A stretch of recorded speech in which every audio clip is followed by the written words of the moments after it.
America, my name is Osei-Frimpong, and today we're going to talk about what democratic socialism means to American black folks. A lot of people say, well, Bernie's a democratic socialist. I don't know what that means. Well, I'm going to explain a lot of things in the next 20 minutes or so, and I'm going to speak quickly, but it's going to be very good. So get out your little piece of paper and your pen, and I'm going to tell you the things you need to know to understand why you should think very well or poorly about democratic socialism and what that means versus capitalism and what capitalism rescues us from and what democratic socialism rescues us from. And all of that's going to happen after the intro. Matthew, go ahead and hit the beat. To the beat, y'all. Yeah. Sound good to me. Never change the ways for the world or the government. If I was the president, then I would state facts. You leave it up to me, I paint the White House black and it can feature in your front.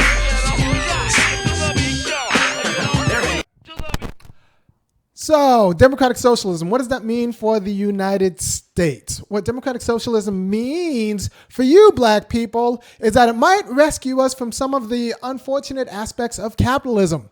You know, that regime that made us property and still isn't really treating us well or absorbing us in the labor market at fair wages and working conditions. The question is, do we become free and better in America by more different kind of capitalism, or do we need to rethink a little bit about what it means to be self-determining in the United States? So let me give you a quick history lesson, because you don't really understand democratic socialism unless you understand what it arose to kind of deal with. And then you don't even understand capitalism unless you understand what capitalism arose to deal with. So all we're going to do is talk about the march of freedom through time.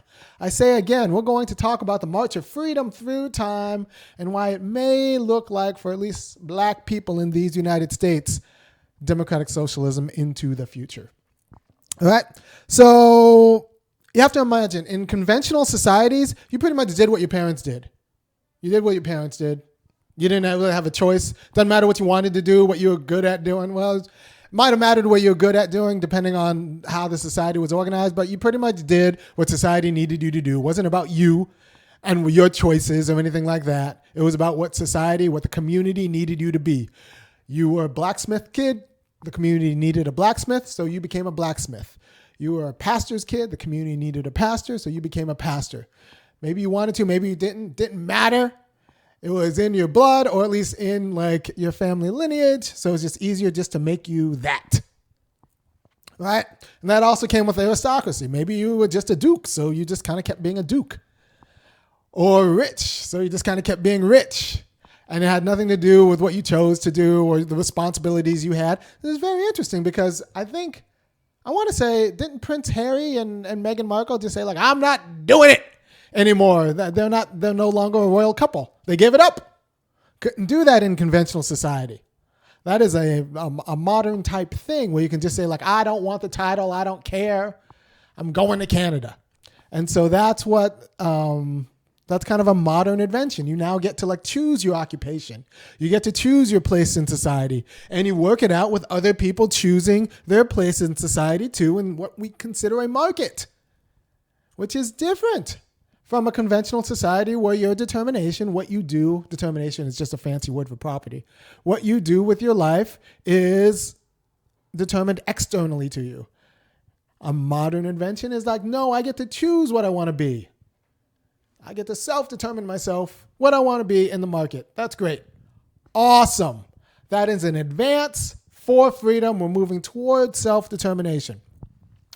Now, this has to work out. Stuff still has to get done, right?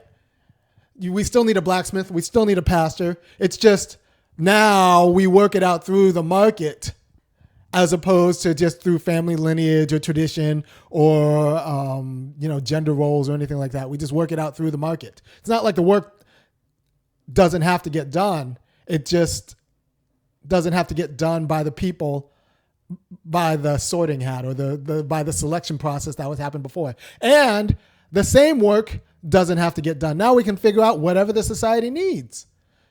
Maybe some of these occupations that were handed down for generations, we don't even need them anymore. Maybe we want new occupations. So now you can have your new occupations, submit it to the market, and if other people like you doing it, you get in and you're now part of civilian and civil society, and people voluntarily take what they wanted from you, and you voluntarily produce for civil society, and they give you money, and everyone works out, and it's somehow more free, and I think it actually is more free than conventional society where you just had to do what you were supposed to do because, you know, that was just what your parents did. Or like the story last week with Eddy Curry, who ended up playing basketball because he was 7 feet tall. Not because he liked basketball, not because he wanted to play basketball, but because he was 7 feet tall. And if you're a 7 foot tall Negro, America has a place for you.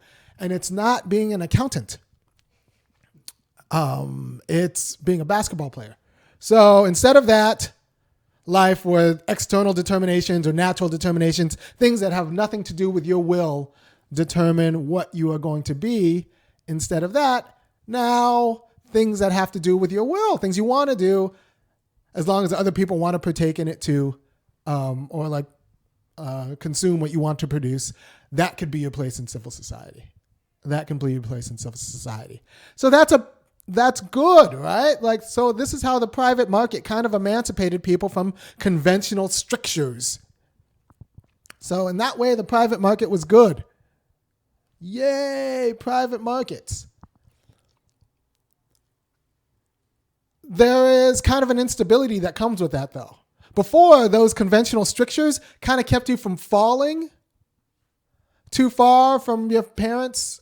So, like, for example, if your parents were a blacksmith and you were going to become a blacksmith because your parents were blacksmith, you would never end up like a wastrel ditch digger, right? At least you had like a job waiting for you, being a blacksmith. You didn't have a choice, but you had some sort of stability. In market society, well, that stability's kind of gone, right? There is no floor anymore. You need to make yourself useful, and it's a way that society decides that you're useful, and then you get to be useful in that society. But there is no, like, necessarily a welfare. Like, there's no stability of like, well, this is our company and you come from a long line of cobblers. Cobblers make shoes. So you're going to be a cobbler. No. If someone else makes a better shoe, there's no job for you anymore. So like there's a little bit of anxiety that goes with market society. It gets worked out sometimes for some people. But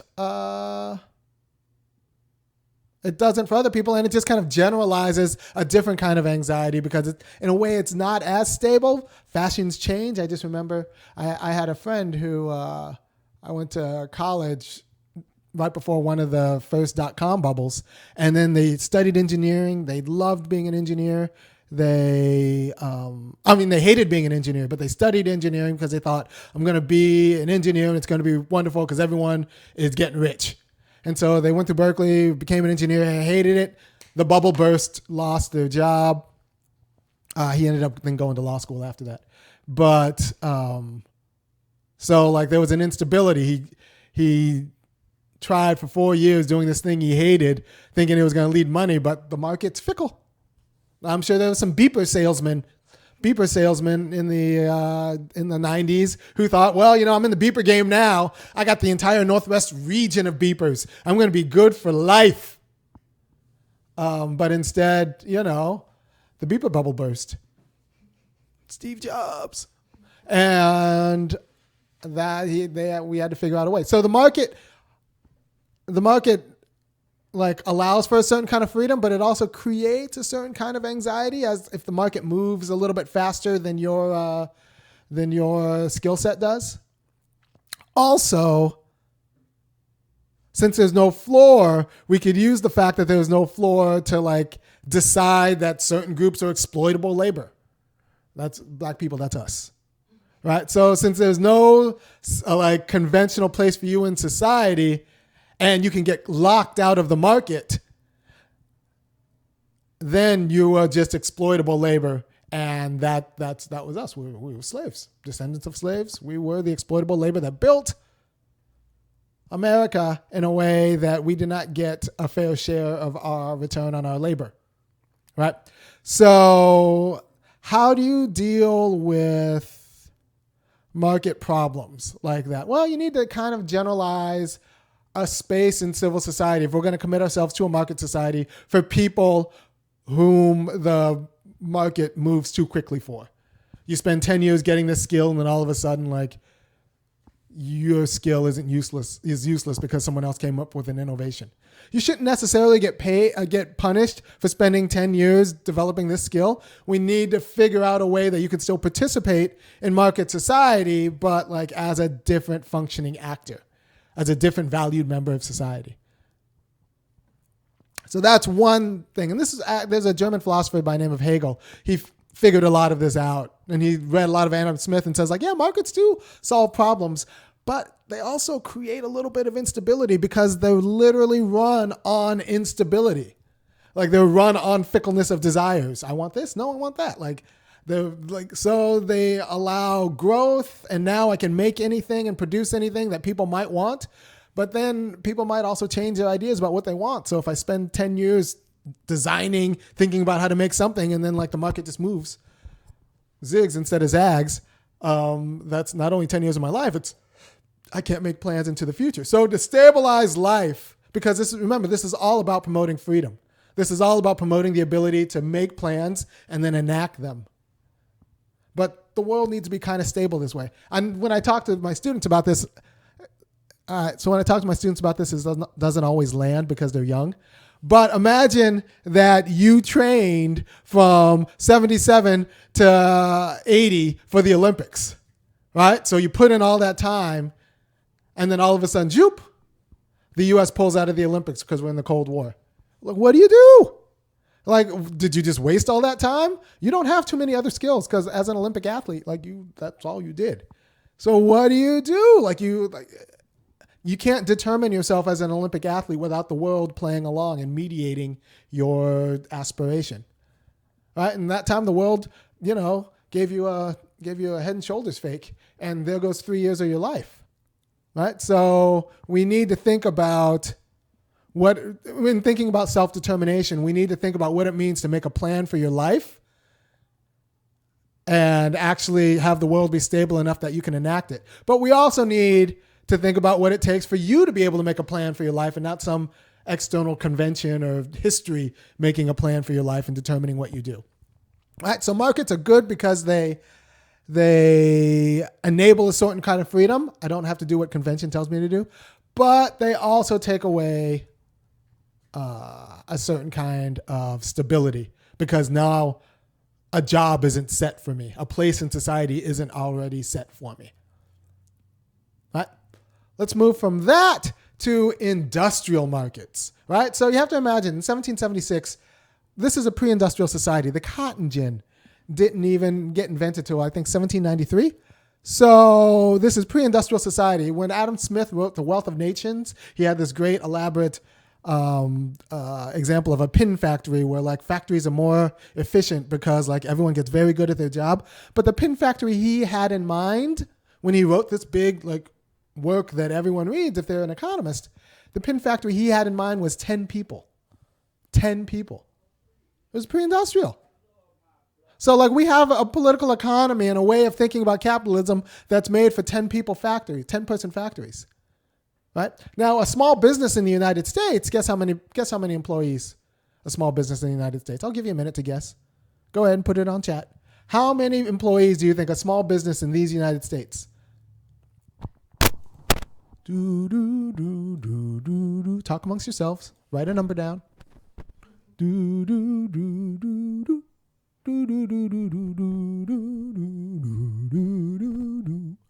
Bum, bum, bum, bum, bum, bum, bum. All right. The right answer is 500.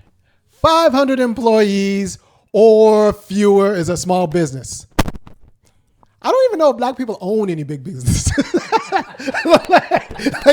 500, Negro who employs like 500 or more people? I don't know. I mean, I'm sure there are maybe Byron Allen and a few, but like have 500 people that they themselves employ as an owner of a business. I don't know. So yeah, anyway, Oprah. You know, there are a handful of people who have 500 people who work for them. There are actually a lot of people who have 500 people who work for them. They just aren't black. They just aren't black. We might get like one seat on a board. But yeah, so a small business is 500 people or less. So pretty much we're an advanced economy. 95% of the workforce works for somebody else. And that's fine. I like being a part of an advanced economy. I don't want to do everything myself. Sometimes I don't even necessarily want to be self-employed. Although doing podcasts like this makes me downright unemployable. So I'm going to need you to go to, if you like what I'm doing, go to www.thefunkyacademic.com. Go ahead and click on that PayPal thing that says, give me $5, $15, or $50 a month. Or you can make a one-time big, enormous donation. That would be excellent too, although I like the monthlies. So, and also subscribe and tell your friends to subscribe, because I'm giving you the quality of political education you need, written in black, and in doing it in a way that makes myself downright unemployable. So, thank you for helping me help you, because real organizing is growing other people's capacity to govern, and I'm trying to grow your capacity to govern both yourself and with other people. All right, so we have an industrial, like a political, like theory that's based on pretty much universal self-employment. So when the founders in 1776, go ahead and put that private government. There's a great book on this called Private Government, written by Elizabeth Anderson, came out last year, I think. She's fantastic. She's a philosopher up in University of Michigan. And I read the book. It's a lovely little book, but pretty much it makes the case that our political economy and how we think about the economies is based off of pretty much the idea of universal self-employment. This is from the founders on through Lincoln. There's this great Lincoln speech where Lincoln's like, look, you work for somebody when you're young, but pretty much when you're an adult, you get your own shop. You can work for somebody as an apprentice or whatever, but you're still kind of learning, a journeyman. But like when you're an adult, you get your own shop. That's part of what it is to be an adult, is to be self-employed. Right? The thing is, that's not an advanced economy. I like an advanced economy. I don't want to grow my own food. I want to go to Kroger. That means there needs to be a Kroger. I don't mind going to Walmart. I like going to Walmart. That means there needs to be a Walmart with Walmart employees where I can just pick up my stuff. I just want the people at Kroger, I like Amazon. I like being able to click on things. I mean, I clicked on this microphone and poof, through the magic of the internet, I got a microphone. The camera I'm looking at right now, the magic of the internet. I didn't have to go to some store. No, I went around and I did my shopping on the web, and then I clicked on things, and now I have a camera, and now you have me. So advanced economies are awesome in some ways. I want the people working in the advanced economies to also have the financial and economic conditions to be free too. So I don't want them fired for what they write on Facebook. I don't want them fired for liking my show publicly. I don't want them there's a way in which political independence depends upon a kind of economic independence that the founders didn't have to worry about because they assumed everyone would be self-employed. Everyone who mattered, which was property owning white men. And you got to understand also at that time, there was a functionally infinite amount of property. Like if you ever got close to someone you didn't like, you could just go and take some Indians' land, Native Americans' land, a mile down the road. Like Lincoln was huge into the Homestead Acts. He was a fan. You have to understand that America had a functionally infinite amount of land, and the assumption was that people who mattered would be self-employed, and the idea was that the only people who didn't matter would be black people who were picking cotton and doing that. And everybody else would be pretty much self-employed once they reached maturity. That's not the world. So we never really thought about what it meant to be free in a nation of employees. Like I said, 95% of the workforce are employees. So what does that mean in a market society?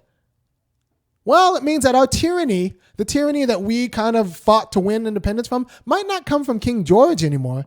Now, King George, he used to just yank the random colonist from Virginia and take them to trial in England, or Parliament would come laws and then would come up with laws, and then they would be imposed upon the colonists. And that wasn't fair and that wasn't right. So we fought to get rid of that tyranny. We want to govern ourselves, not some sort of external government come and tell us like what taxes we pay or where to stand trial or what laws that we are supposed to have. We want to decide our own laws, right? So that was the tyranny we fought against.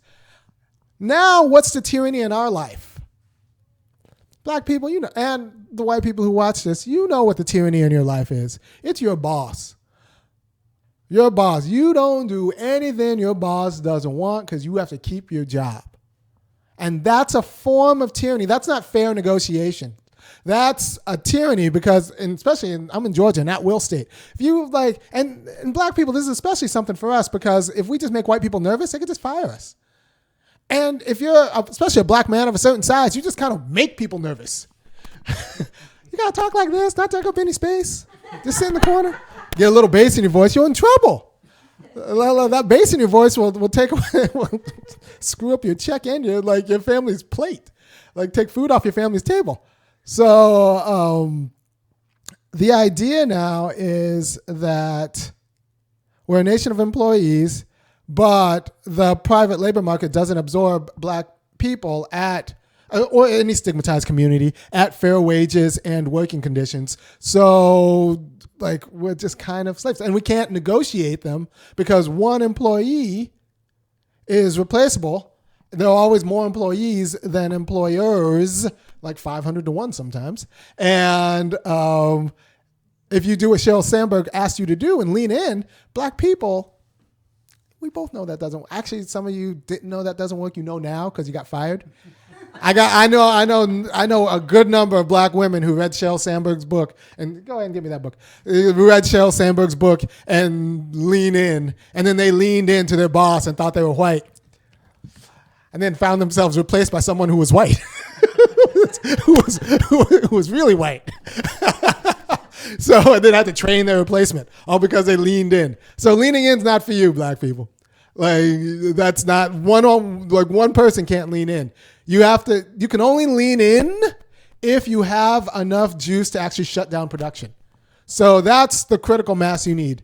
You need enough people to be able to shut down the functioning of the machine by just stop working.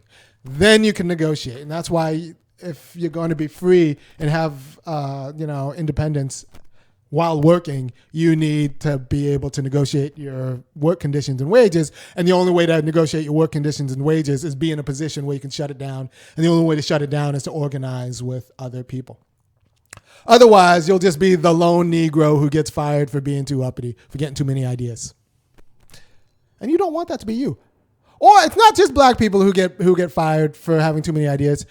It's also people who care about black people. Because if you care about black people in these United States, your job is in danger because that's not the way the economy works. Caring about black people is a surefire way to get written up and put on probation. And a lot of black people who are watching this have been fired for actually caring about black people. I was talking about this with one of my friends, one of my old colleagues at a different school, and he was like, yeah, man, I know what that means. I was fired one time for doing cocaine in the bathroom. This guy's white. And I'm like, you're a degenerate. Like that has nothing to do with I was talking about people getting fired for being black and standing up for black people. You're talking about people getting fired for doing cocaine in the bathroom. That's not the same thing. Like I don't understand. That's not the same thing. But we raise distorted white people, so he thought it was the same thing and we just went on. All right, so the idea that now you need to be able to be free in the workplace and be black is to be black, care about black people, still keep your job. It's a little bit trickier. And so there's a tyranny of the boss we need to get rid of.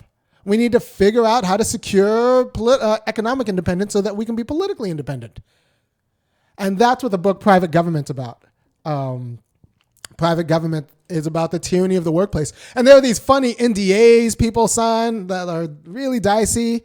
And some of them are about trade secrets. Some of them are just about like, don't tell other people I'm an awful boss, which isn't really a trade secret. That's a muzzle. So she talks about all the different forms of tyranny. She has this great story about an Amazon warehouse where a consultant came in and said, like, well, you could save more money if you take out the HVAC system and heating and cooling and just park like ambulances outside. So if someone like strokes out, you can just like shuttle them away and find someone else to take their spot. And so I like Amazon. I just want Amazon employees to not be under that constraint, which means that, we need to organize Amazon employees, which means Jeff Bezos might not need all 120 billion. All 120 billion. We might have to say, Jeff Bezos, you need to, take 10 billion and make sure all of your warehouses have HVAC, right? That's not too much. So people will say, well, he'll just raise prices. No, because if you're doing this right, we know how much he's worth.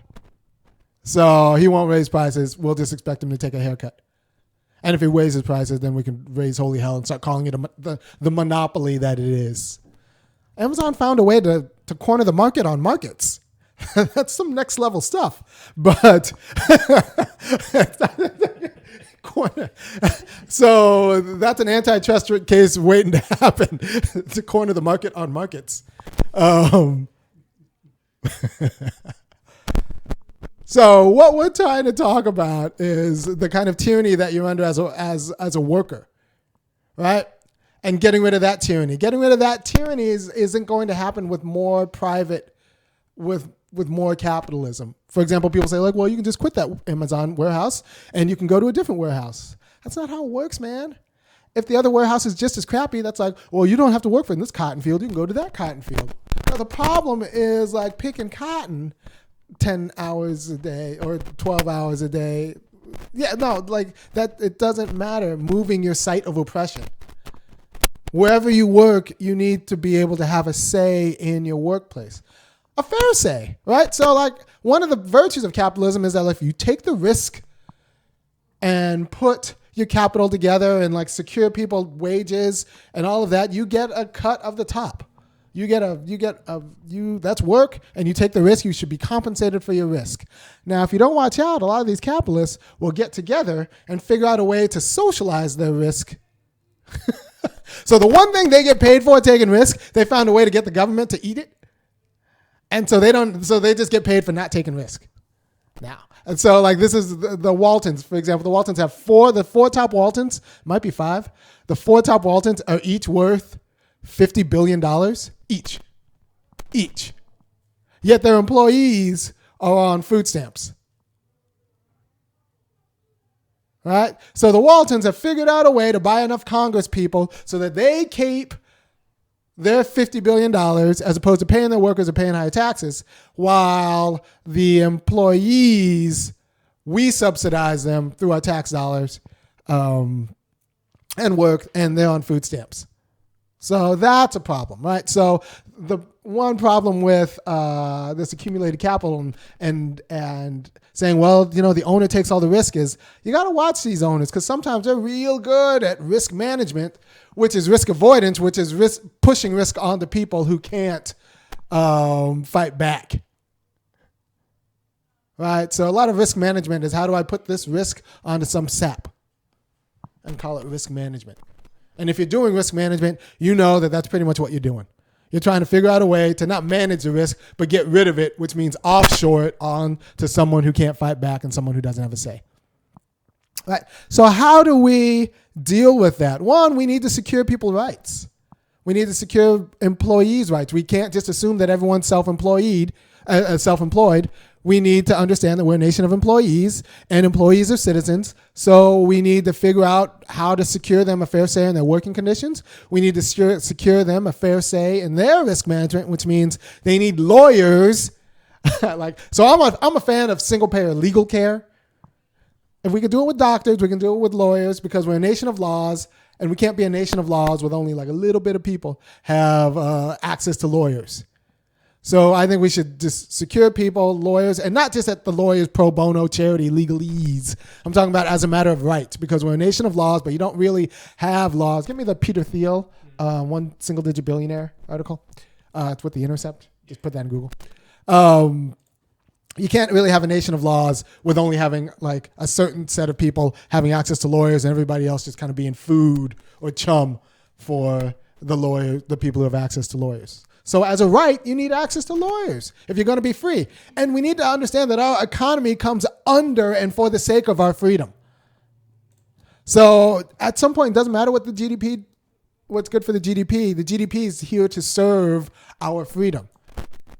Right? So, so we're going to have to tax the Waltons to provide lawyers for the people. And I am for that because everyone's a citizen. And we can't, and if you don't, the Waltons will use the Waltons, the Walmart family, will use their lawyers to feed you. I heard some dicey things about Walmart work. I mean, apparently you have to like give them like 60 hours across the week where you could work. And then they reserve the right to call you in. And then you have to just like, be a good little Negro and go in. And then like, if it goes slow, they could just send you home within 2 hours or something like that. So it's a dicey business model, which would be appropriate possibly if they could tell me that they were, cutting the margins. But if you have 4 people worth $50 billion, that's exploitation. You can pay more. You just don't want to. You'd rather just keep people vulnerable and unfree. And since we let you make money on the condition that it works for everybody, we're going to have to tax a little bit of your money. You can have $3 billion, which is still $1 whole billion more than 2. And we're going to take that and distribute it to the employees who will be very happy. And they'll probably buy more stuff from Walmart. Who knows? And you won't have to worry about as much shrinkage. So what I'm trying to say is that we need the plenitude of rights, all rights, not just property rights in order to be free, but the capitalism only really recognizes property rights. And so we need the government to secure employment rights. The founders weren't worried about industrial pollution. There was no industry. They didn't have to worry about industrial pollution. Right? So we need a right to clean water. That's not going to be in the Constitution from the founders because like that wasn't their something that they really had to worry about. They didn't have to worry about all these chemicals that were corrosive chemicals being dumped because there was no dumping. There was no industry. This is 1776. Like I said, the cotton gin came in 1793. There was no factory. And when you hear them talk about a factory, they were talking about 10 people who would be there sometime before they opened up their own factory. Right? So democratic socialism fills in all of these other rights that capitalism isn't structured to. Capitalism will not secure black people a good job at a fair wage. It just won't. We're a stigmatized community. It's too easy to exploit us. It won't get the lead out of your water. In Alabama, it's not going to get the hookworms. Is that the Peter Thiel? Yeah. Yeah. All right. So this is Peter Thiel talking about, and Peter Thiel is a billionaire. This is a billionaire saying, single-digit millionaires aren't real people. I can kind of do what I want to them. You don't really have access to the legal system. This is Peter Thiel, a billionaire, saying that he can pretty much do anything he wants to single-digit millionaires. The crazy part is he's talking about Hulk Hogan in that quote too. He's talking about like the Hulk Hogan versus Gawker case. He says Hulk Hogan does not have access to our legal care system, which is just crazy. Yeah. Hulk Hogan, what you gonna do? Hulk Hogan is just a single-digit millionaire. Peter Thiel felt bad for him, so he gave him money to prosecute his case. He also had a beef with Gawker. Peter Thiel did.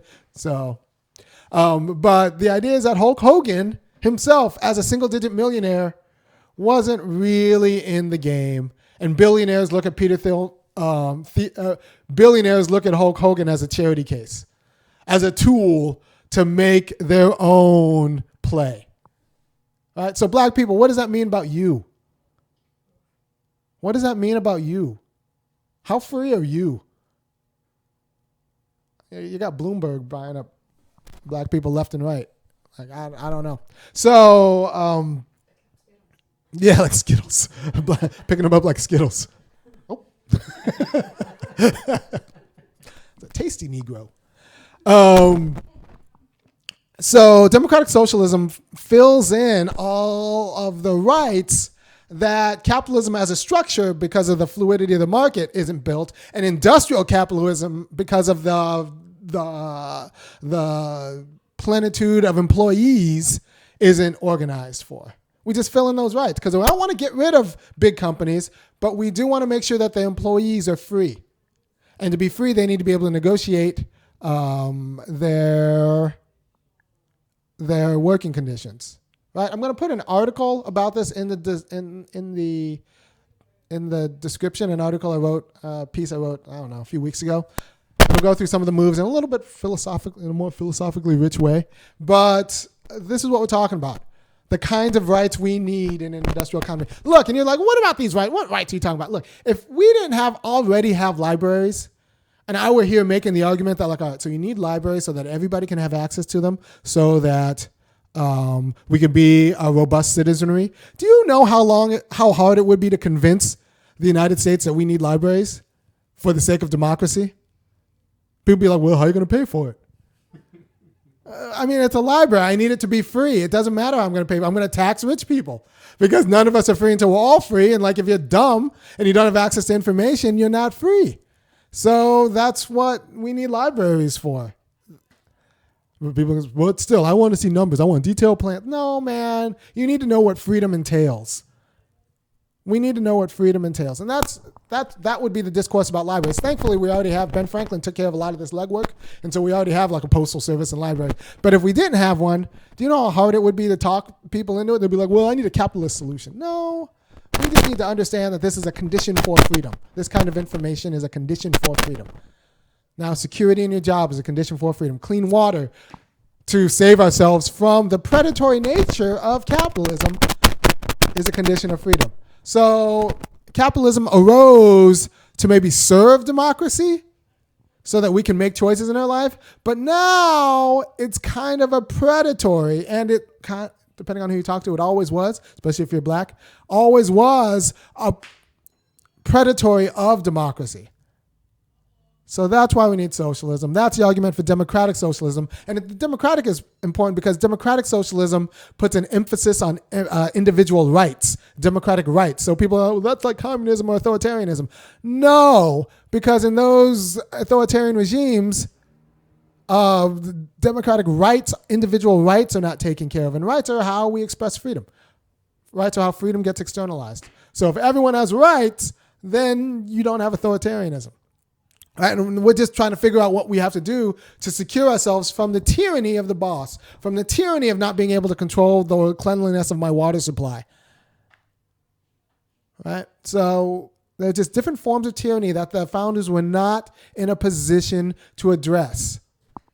And if we do this right, I think we'll have a better society. And you know a good marker of a good society? You have a good society when 30-year-olds can get married and buy a house. Now, black people, our home ownership rate's only about like 42%. So, like, we're not really free. So, like, you know, that should be a sign.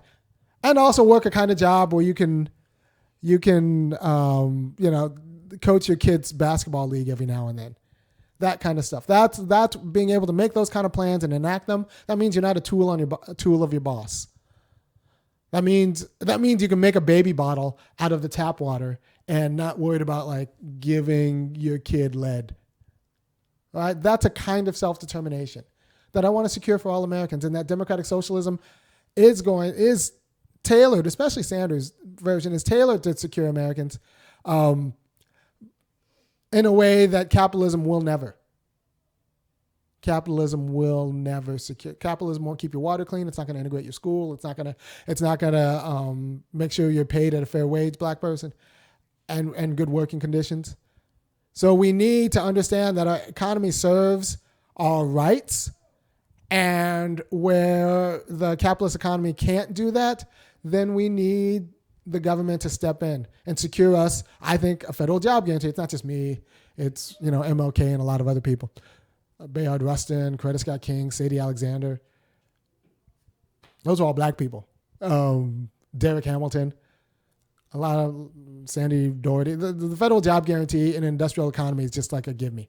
It's just like what you need. And it needs to be a federal job guarantee at a good job, good unionized job that kind of sets the floor for wages. Doing kind of the infrastructure work that we need. But that's a little particular. I hope you kind of get the sense of what democratic socialism addresses the infelicities that are caused by capitalism. And those infelicities are, one, just the swings of the market. You spend 10 years developing a skill and then the market swings and you're useless. But that kind of useless is a variety of alienation. And that alienation's, I think, what's driving the opioid epidemic. People aren't treated well. They're not treated like valued members of society and civil society. So, like, why not get high? Right? A lot of that self-medication. The problem with socialism for black people is that it's a forward-looking, rights-based ideology. It's not good at looking at redressing past injustices. But capitalism isn't very good at redressing past injustices either. So let's get, and you have to understand, people who get reparations have the money to fight for reparations, have the disposable income to fight for reparations. People who get reparations aren't bought by Michael Bloomberg. They buy lawyers. Right?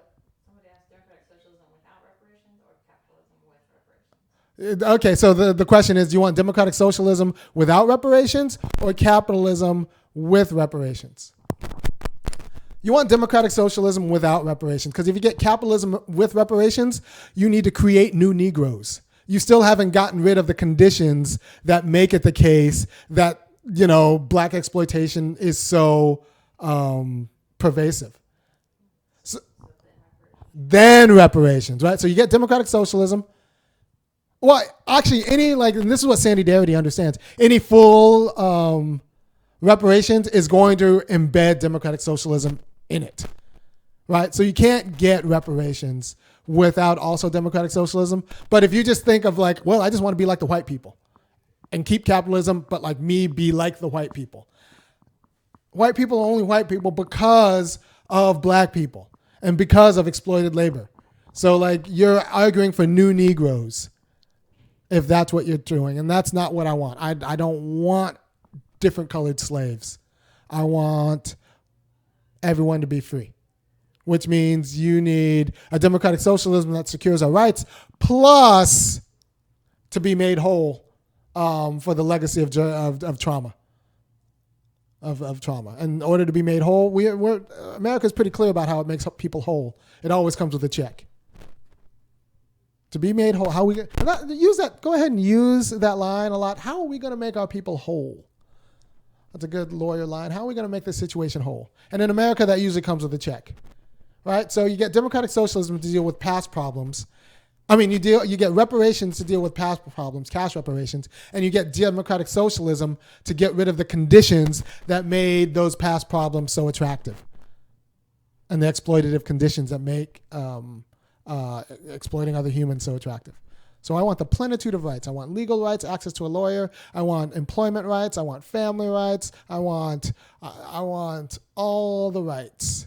Right to clean water, clean air, all these things that the founders didn't really have to think of because they were just trying to secure freedom for self-employed, propertied white guys. I want everybody to be free. But that means we need to talk about everybody's institutional position and conditions, right? So I hope this has cleared up the debate about what democratic socialism is. It addresses the problems that capitalism creates, and industrial capitalism kind of turns up 500 megawatts. And it does so while still retaining the freedom that capitalism supplies, right? So it's not the case that you necessarily want to compete with capitalist industries. It's just that you want the services that should be yours by right not to be prohibitively priced. Right? So right now, elder care facilities cost anywhere from $3,000 to $8,000 a month. But everybody grows old. not just the people who could pay $3,000 and $8,000 a month. So we need some sort of like high quality elder care facility for people who grow old but can't pay. And that needs to be as a matter of right, because we're talking about pretty much Social Security just in a richer way. And if you do that, that means their kids who are 40 aren't like having to run and take care of their 70 and 80-year-old parents. So you free up the children, and disproportionately women, of the old people by having by taxing the Waltons and securing people jobs and building an elder care center, right? And with quality control. All right, so you kind of understand how this works and how democratic socialism actually is an enabler of freedom because it takes everybody's rights seriously, and how it's distinct from authoritarianism. If you want to see the authoritarian element in democratic politics right now, it's not going to come from the DSA Sanders wing of the party. It'll come from those super delegates. It'll come from those party bosses who want to control and override the will of the people. Right? That's the Soviet element in democratic politics, the Politburo, or the party apparatchiks, who are going to try to steal this nomination from Bernie. So I hope that's clarified the debate. Go ahead, share this video around. We're going to have to talk about what democratic socialism is, and I think I'm trying to give you the content that you need. So share this video around, tell your friends, watch this in your Sunday school class or your book group instead of reading the book, and then talk about what I'm saying, because a lot of you guys didn't read the book anyway. And, I think Jesus also would want you to talk to what I'm saying. So go ahead and show this in your Sunday school class and talk about what Jesus would think about what I'm saying. And, Matthew, what's up? I think there is some people out there who will think that you can just merely break up the large monopolies out there and now just soft capitalism. We'll go back to like the original idea. But even if you break up like Google or Amazon, you don't necessarily prevent another company from just rising up to that position again, because there's no inherent antitrust in the system of capitalism. Capitalism will just naturally rise up to be a monopoly, and all the large companies will just swallow everything. And there's a way in which I'm okay with there being a Google. Because as long as it keeps being very good at what it does, sometimes these monopolies get a little bit lethargic. But as long as it's very good at what it does, I'm kind of okay with it. Same with Facebook and Twitter. We might need to talk about nationalizing it, or at least putting it under some other governing body to make sure that they're not just selling our information to anybody. Russian assets or whatever. But I don't have a problem with big businesses. I just need, as long as big businesses serve our freedom. I like being able to click on things and have a microphone delivered to me. And a camera delivered to me. Right? And so I like Amazon. We need to take a few of Jeff Bezos' billions and make sure that he spends them on HVAC and heating and cooling for his employees. All right. So, that's the socialist fixed. And look, most black thinkers don't let the media industry, which is an industry, which is beholden to like wealthy people who want to confuse you about the fight. Black thinkers who are worth their salt, from W.E.B. Du Bois, Angela Davis, MLK, Coretta Scott King, A. Philip Randolph, all of these people, Paul Robeson, MLK, black people who care about other black people and are serious about like securing freedom for black people, CLR James, they all knew that this ends in some form of socialism. Because we are a working people. We are a working people.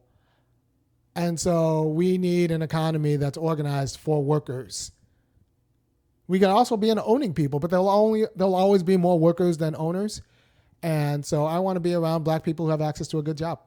I want to, if I'm surrounded by black people in my neighborhood, I want to be able to drink the water. Now, if I go to a neighborhood and I see it's all black people around, I look at the water very closely. Because we don't get the same kind of public goods that other people get. So like I need these goods guaranteed as a right. I want to live around black people and know that like everybody around me, including me, because they're around me, is drinking clean water, right? And that's not going to come through capitalism, because capitalism is about the profit margin, and the profit margin doesn't care if we poison a few Negroes. Never has. So thank you for your time. I will come to you next week. I hope this video has been helpful. I really think you should share it around, because I'm trying to give the quality of political education that makes it easier to govern ourselves, and govern ourselves with other people who are also governing themselves with other people.